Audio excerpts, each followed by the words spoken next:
Hi, and welcome to the Long Range Shooting and Custom Rifle Building podcast presented by Wolf Precision Incorporated, where we learn about and share long range shooting and custom rifle building. I am your host, Jamie Dotson, and welcome to the show.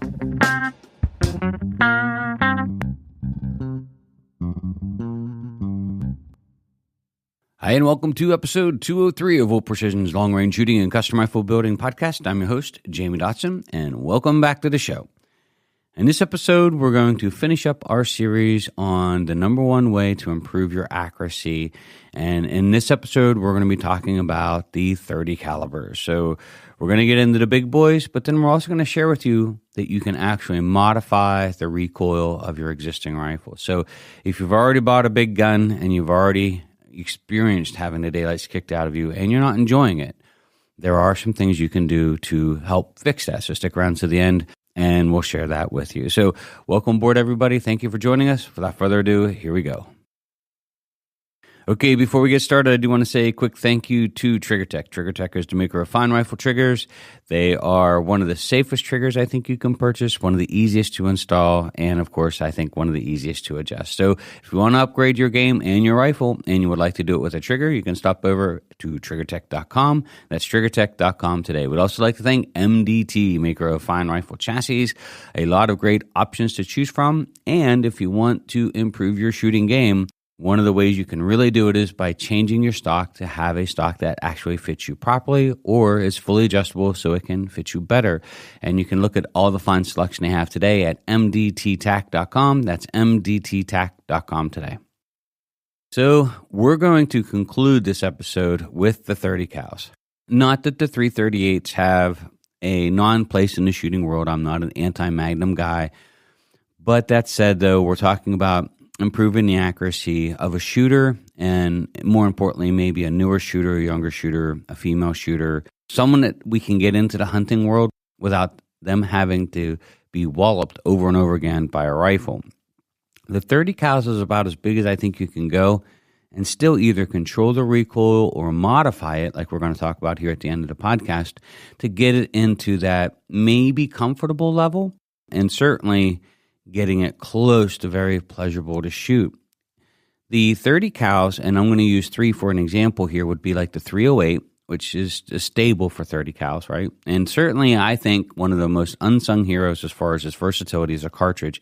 The 308 is really a unique caliber, that the fact that A, it's easy to reload for new shooters, B, ammunition is everywhere, C, you can shoot everything from a 110 grain bullet up to a 210 grain bullet. If it's got the right twist rate, there's so many different bullets you can choose. There's a great bullet selection. And then the last part is it's still shootable for most big game animals. So if you keep your shots within reason, you've got a huge selection of bullets that you could choose from to make it a big game cartridge.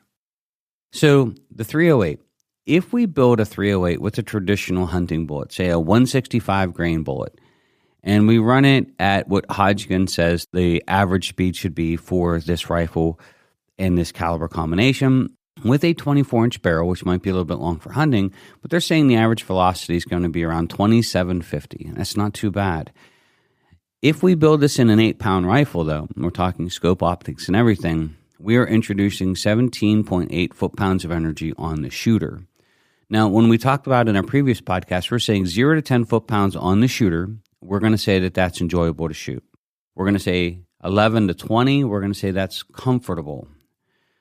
20 to 30, uncomfortable. 30 to 50, I'd rather not. And 50, call the medics. So we're already getting into that close to uncomfortable mark. I've shot some really lightweight 308s. I shot a 308 a friend of mine had.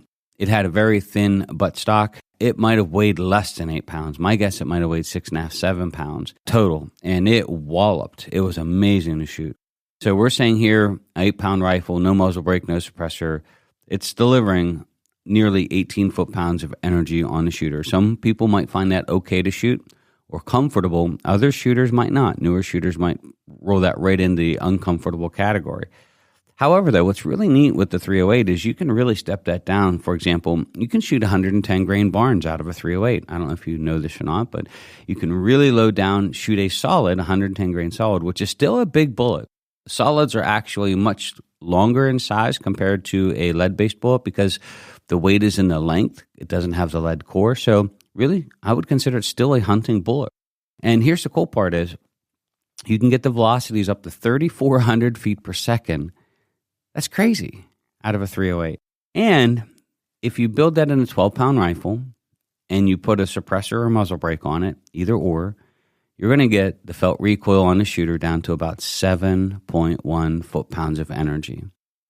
That is incredible. I mean, that really is a shootable rifle. For most people, they could probably shoot that all day long. Now, again, when we're talking about hunting scenarios, you have to pick the combination of bullets and you have to pick the combination of how far you're going to shoot, what speeds you're running, the velocities in which these bullets are designed to have a controlled expansion, and sometimes there's a high end and a low end as far as the velocities they can be pushed. So you got to keep all that in mind, but still, here's a perfect example of a .308, which by the way is a baby 30-06, right?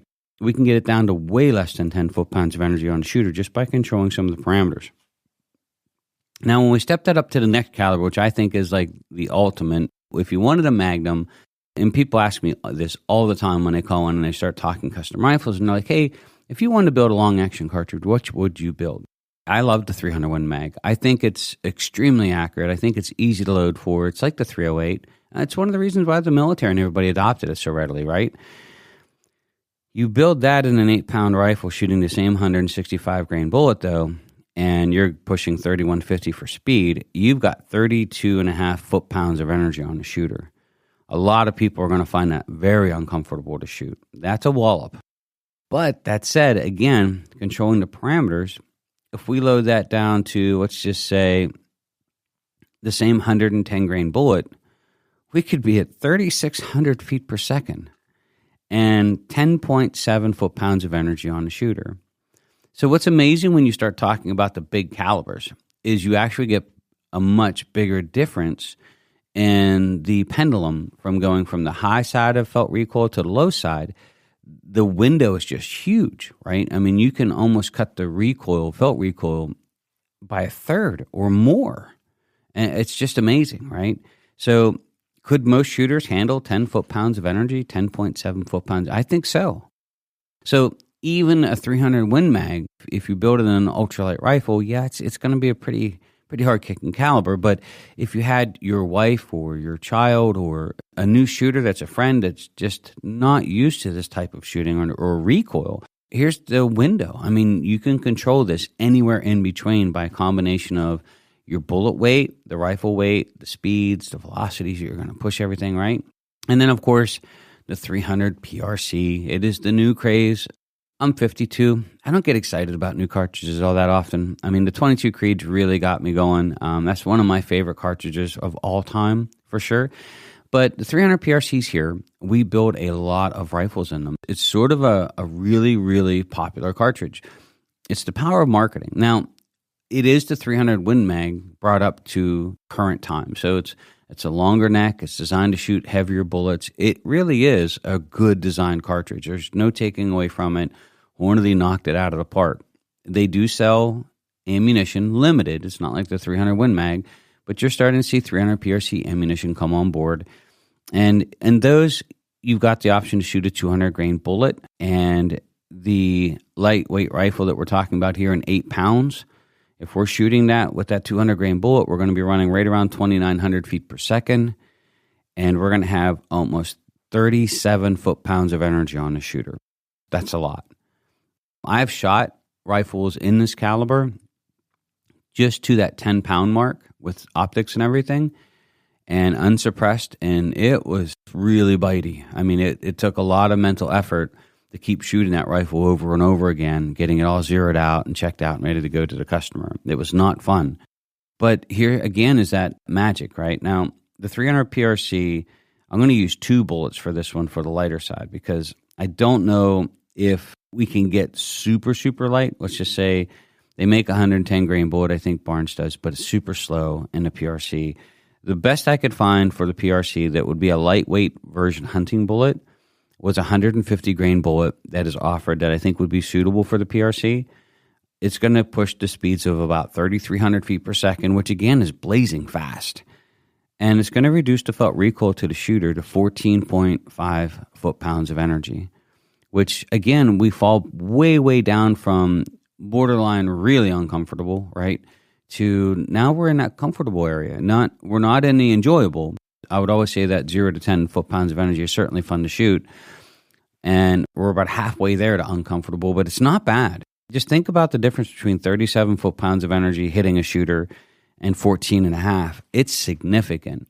So my parting thoughts on this, I'm not an anti-magnum guy. I know I talk a lot about here at the school, even in person, that controlling the recoil, the peer pressure to buy really big cartridges for new shooters, even guides putting pressure on guys that, hey, if you're coming out to shoot elk, you can't come here with anything less than a 300 Win Mag or 338, or they want the big calibers to knock the animals down, but I don't know if they realize that there's two ends to that rifle, and if the shooter can't drive that rifle well, then the odds of it being a bad shot are just going to increase.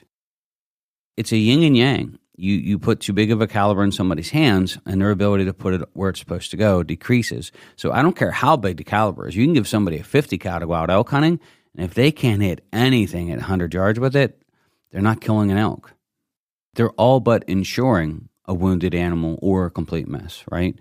So just keep that in mind. And then I think what the most fascinating part is when you get into the 30 cals is you actually have a bigger window. So you have really the ability. I know that when you buy a rifle and you take it to the range, you're like, wow, this really kicks way more than I thought it was going to be. A lot of people feel like they're stuck. They don't know what to do. They're like, oh, well, I guess I just have to tolerate it and put up with it. Well, you can control a lot of things with that just by looking at a couple different variables. And I just want to share that with some parting thoughts over this. The first thing you can do, of course, is put a muzzle brake or suppressor on it. I'm a big fan of suppressors. Yes, you'll see a lot of muzzle brakes out there, and they do work. But on a hunting rifle, you better commit to putting ears in, or you're going to really harm your ears. And you have to be very thoughtful of everybody around you when you're getting ready to shoot. You let your 14-year-old 5 feet to your right not stick his fingers in his ears or get out of the way of that muzzle blast when you pull up and shoot that Magnum with a muzzle brake on it, and you're going to destroy some of his hearing, right? So you have to not only be mindful that you're wearing hearing protection, but you also have to be sort of mindful of the people around you. That said, what's really cool besides the muzzle brake or suppressor is you've got a couple things you can control to make that rifle go from really unpleasant to shoot to actually comfortable. Something you're going to go to the range and be like, yeah, I shoot a 300 Win Mag, right? Or yeah, I shoot a 300 PRC, right? And a 10-pound rifle. So the first thing you can do, of course, is drop the bullet weight. Whether you buy it through factory ammunition or you hand load, drop the bullet weight. Don't always just drop the powder charge. And the reason I say that, and we're getting ready to do a reloading class online here. We'll be filming a big video on Tuesday coming up. Is if you don't know what you're doing, you can actually make just as dangerous a situation by having too little powder in the case as too much. So be really careful. Don't just assume that you can start dropping the powder charge down well below what the book says minimum charge is, because you can actually create a dangerous situation. Happens to people trying to shoot subsonic. There are powders that you should not play with. There are reasons that you have to be really careful when you do this type of stuff. So don't just go and start dropping your powder charge. First, I would be looking at bullet weight. Don't change anything on your rifle if you like your rifle. Just go buy a lighter weight bullet for it. Go buy factory ammunition that you can find, like 308. Shoot a 135 solid if somebody offers it, or 150 or 110, and try it. You'll be shocked at how much recoil it takes out of the gun and how much sting, not just recoil, but sting and cheek slap and all these things that make it uncomfortable to shoot just by controlling the bullet weight. Now, if you reload, now you've got everything open to you. You can go out and select your bullet. Cutting Edge and Barnes would be the first two I would be looking at, and they make a lot of lightweight hunting bullets that are just as long as their lead-based partners. So you take a 110 grain solid and you lay it beside a 150 grain lead-based bullet, and the solid still might be longer, right? So you can go and drop weight like crazy. And for new shooters, 110 grain solid out of a 308 going 3,600 feet per second is going to be decimating to anything within 300 yards. So you take a mule deer, you take a whitetail deer. Here in Pennsylvania, our average shot's probably 150 and under. Why not? 110 grain solid will probably break through both shoulders, and the kid's going to have a ton of fun shooting it. The other thing you can do is start changing the weight of the rifle. This is a big one, right? Now, you can do simple things, like rather than putting a 12 or 16 ounce scope on it, put a tactical scope on it. Put the 3 to 18 Collis on there that weighs like 34 ounces. That's going to add a couple pounds to the rifle. That's going to help tame the recoil. Your bipod, some chassis, like for example, we build a lot of the XLR elements on hunting rifles, and I really consider that a great choice for hunting rifles because the one magical thing you can do with it that you can't do with a lot of hunting stocks is you can add weights to it.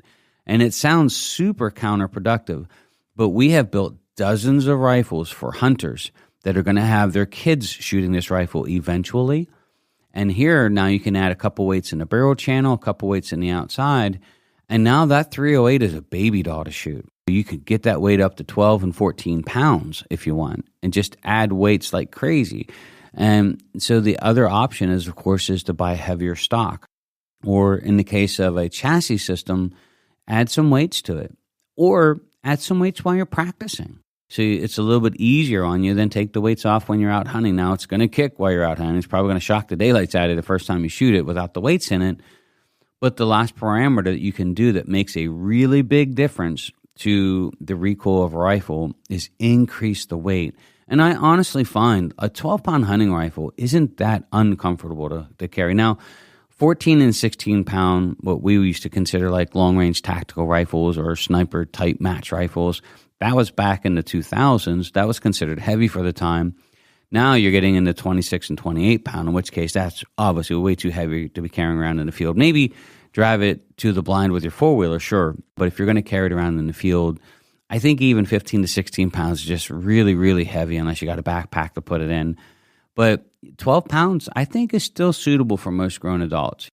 They can even put it in their backpack and put it in between their shoulders to take like an Everly stock gunslinger too. That's what I shoot. You can slide it in there to give yourself a break so you're not carrying it in your arms all day, especially coming in and out of the woods in the morning or in the evening. So to finish up this series, the whole goal of the series, and there's 10 of them, which I didn't really think there was going to be that many. The whole goal of the series was to talk about how you can improve your shooting abilities, how you can improve your ability to shoot better, how you can put that shot placement where it's supposed to go, how you can set up a rifle so that it's fun to shoot for you and for other people that are going to be joining you. That's so important in growing and learning as a shooter. It doesn't create that limiting factor of pain, which not everybody likes to be beat on. So you take and you remove some of these things or add some of these things to the rifle, and you really change the temperament of the rifle, and you take it from an absolute hammer of a rifle on you to something that's like, wow, that's actually a nice shoot. A great example is, I talked about it before, is my Uncle Rick. He had a 7 WSM built in a super light rifle, and it walloped. Oh, man, did it wallop. And he was just beside himself. He's like, I can't shoot it. This thing kicks so bad. And I was like, oh, which bullet you shooting? And I recommended he went out and bought, I think it was only like 20 or 30 grains less in bullet weight. And he looked at me like, what are you talking about? And I was like, just go buy that and shoot it and see the difference. And he come back and he was like, oh my God, it's a completely different rifle. That was his reaction, just dropping the weight of the bullet and using factory ammunition. So when you add in all of these other things that we can do now, muzzle brakes, weight of the rifle, adding a heavier scope, all of these things, you can really change your rifle that you purchased. And you're like, hey, I don't like shooting this. This isn't fun. It's too much recoil for me. You're not stuck with it. You have all of these tools now in your toolbox that you can go back and get that rifle set up to where it's fun for you to shoot and make it your rifle that you take and have a smile with when you take it to the range. And then I always feel in those cases you're going to shoot better. You're going to probably hit that big game animal right where it's supposed to go because you're comfortable with the rifle, you're confident with the rifle, and you have set it up to be your rifle. So before we continue on, I do want to say a quick thank you to our last sponsor, Krieger Barrels. Krieger makes cut rifle barrels. They are a family-owned and operated business, second-generation owners now. They are great people. I've known them for decades. Just beautifully crafted barrels. As far as cut rifling goes, I think Krieger is probably one of the best in the world. And because of their lead times, as you see, that sort of says a lot. They're still 9 months to a year out. They do offer a new program called Krieger Direct, and this is for customers only, that they can log on and go through their in-store and purchase a barrel and have it in as little as 2 to 3 business days. So they try to manufacture barrels to keep up on Krieger Direct all the time. Now, they are sold out a lot, so you'll go in there and you always have to keep an eye on it because stuff comes in and out pretty quickly. But they do a very good job of constantly manufacturing product that's not for builders like us, but for retail that they can put up on the store to help customers get their barrels a little bit faster. So if you want a replacement barrel and you want the best and you need it now, you can stop over to KriegerBarrels.com and look at Krieger Direct, KriegerBarrels.com today. So we're going to be posting up another video on our rifle maintenance tutorial, and I just want to take a few minutes to talk about this. We have all kinds of people from all different experience levels come through the in-person shooting school, and we enjoy all of them. There's just so much that we learn through the years of where customers are at in handling a rifle, in knowing how everything works. And the basic maintenance, it's not uncommon at all for guys to tear down a rifle and then be stuck, or all of a sudden the rifle just stops shooting, and they're completely lost as to why. There's people that shoot for 6 months and then the rifle just stops shooting out of the blue. There are so many things when it comes to the maintenance of the rifle. And then they have a friend help, which sometimes is a good thing and sometimes really isn't. And we had a customer in this last long-range shooting school that a friend helped to clean his rifle and do all of this stuff. And then, of course, I think he had his hands in it as well. They had some stuff really not right with the rifle. Things were loose. Things were not put back together properly. And it will take that accuracy out of that rifle like there is no tomorrow. It is gone. We could put up a Q&A on our website. We could put up frequently asked questions. Hey, my rifle stopped shooting. What should I check? It would take me a book of hundreds of pages to go over everything that we see that happens all the time. Literally, we've had a customer ship a rifle back to us that stopped shooting because his front pick rail loosened up and he didn't check it. So all of this stuff is so, so important, and we're going to do it in a video series. And we're approaching it from the aspect that it doesn't have to be a Wolf Precision rifle, right? So this is sort of us putting it out there. It probably applies to many, many, many rifles. If you have a rifle and you're not sure what to do with it, how to clean it, how to maintain it, how to check things, how to properly tighten things, it applies to pretty much anyone who owns a rifle. And so we're not trying to make it rifle specific to just, hey, if you have one of our rifles, here's all the little things that we tell you to do. No, it really applies to everybody. And it's almost a weekly conversation, and not just with our rifle. So it's not uncommon at all. People getting ready to come to the shooting school here and at the last minute bail out and use one of the school rifles because they cannot get their rifle to shoot. There's something wrong. They're not sure what to do. It's been many times, and we don't do this anymore, but many times those factory rifles would wind up here on our bench the first morning of class and have one of our guys here trying to go through it and figure out what's wrong with it, going through, tightening everything that we're going to talk about in this class. Now, obviously, we don't have time to do that. We have a rule here. We'll look at it twice and try to figure it out, but we can't stop the class to work on somebody's rifle for a couple hours. There's other people in the class that are here to learn. And if you can't get it running, then we just rent you a school rifle and we just keep moving the class along. Because the shooting school itself isn't rifle specific. It's not meant to teach you your rifle. It's meant to teach you how to shoot it. So it's pretty cool. Anyway, so there's a new video coming up. Today we're going to get into the actual, not teaching part of it yet, but we're going to talk about the components and sort of go over the rifle a little bit for the new person. It's just open up the box and go, okay, now what? So that video will be posted up later today. And then we're going to start seriously getting into everything that makes up the rifle, things you have to check, things you have to keep an eye on, and it's for everybody. Now, to enjoy all of the videos we're going to be posting on, we have a new program called the Wolf Pack. The Wolf Pack is actually our online long-range shooting school, which is what we've had up here for about 2 years, and we have some bonus content coming up, or what we consider Session 3, this fall when the last of our shooting schools finish up. And we decided that we're just going to make, rather than just the Patreon $49 a month for the online long-range shooting school and then charge extra for this and charge extra for that, we decided just to call it the Wolf Pack. It's one price. It's still the price of the online long-range shooting school, but you get everything else for free. So the reloading class is included in there, the rifle maintenance series is included in there, and soon the armory course is going to be included in there. If you sign up for the Wolf Pack and you become a member of our team here, we want to share it all with you, and we don't want to be going up and down ladders and pricing and all over the place, just too confusing. And so we're sort of trying to do that. Now, we do have to charge for it. There's a lot of work involved. I'm actually doing a lot of the videoing myself, and being the president of the company here and all the other things, I have to be really careful that I'm not irresponsible with my time. There are families that depend on us to be successful as a business, and so I can't get distracted with a lot of projects, and unfortunately I can't do a lot of it for free either.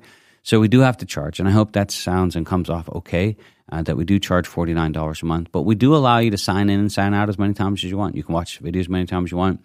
You sign up for a year, and then you decide to unsubscribe, you can. And then a year from now, you can subscribe back in again, check out what's new, go back over the videos, whatever you'd like to do. But we'd like to encourage you to sign up.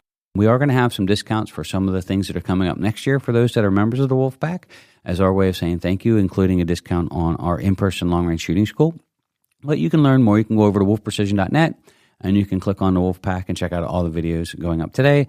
And the video today will be Patreon only. It's going to be an introductory, and we're going to start getting into the details. And unfortunately, I don't think YouTube is really friendly to a lot of this stuff that we're going to start posting up. So we're not even going to waste our time. We might do some shorts on YouTube that you can see, but the actual instructional videos we're going to throw over to our hosting site. We have control over the video, so it can't be taken down.